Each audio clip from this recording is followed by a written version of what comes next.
नमस्ते, यो बेथुको अचारको रेसिपी तपाईँहरूलाई पनि मनपर्छ भने यो भिडियो हेरेर सँगसँगै बनाएर खान सक्नुहुन्छ। यो अमिलो पिरो टक्क हुन्छ, मिठो। यो बनाउनको लागि हामीलाई बेथुको साग, खुर्सानी, टमाटर, हरियो लसुन चाहिन्छ।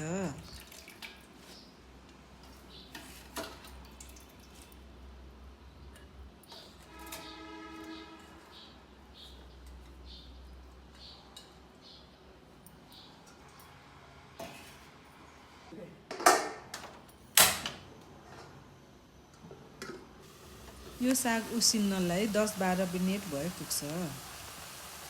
यतिको उसिनेपछि यो साग तयार भयो। अनि सेलाएपछि सबै चिज एउटा भाँडामा खनाउने। यसमा स्वाद अनुसारले नुन राख्ने, अनि तिलको धुलो पनि राख्ने, अनि स्वाद अनुसारले खुर्सानी राख्ने, खुर्सानीको धुलो, अनि अमिलो पिरो टक्क खान मन लाग्यो भने चुक पनि राख्ने, त्यो तपाईँहरूको इच्छा।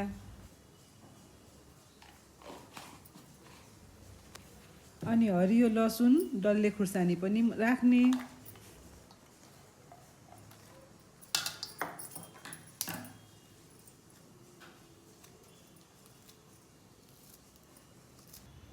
अब यसमा तेल, मेथी, बेसारले झान दिने।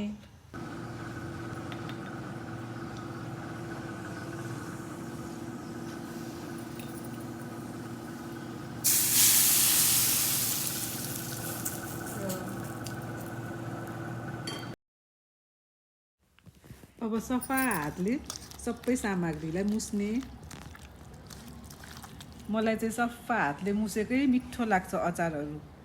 चम्चाले मुसेको चाहिँ त्यस्तो मिठो लाग्दैन।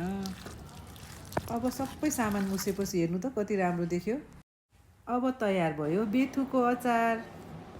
हेर्दै खाउँ खाउँ जस्तो लागेन तपाईँहरूलाई? अब एकचोटि तपाईँहरूलाई मन पर्यो भने ट्राई गरेर हेर्नु घरमा।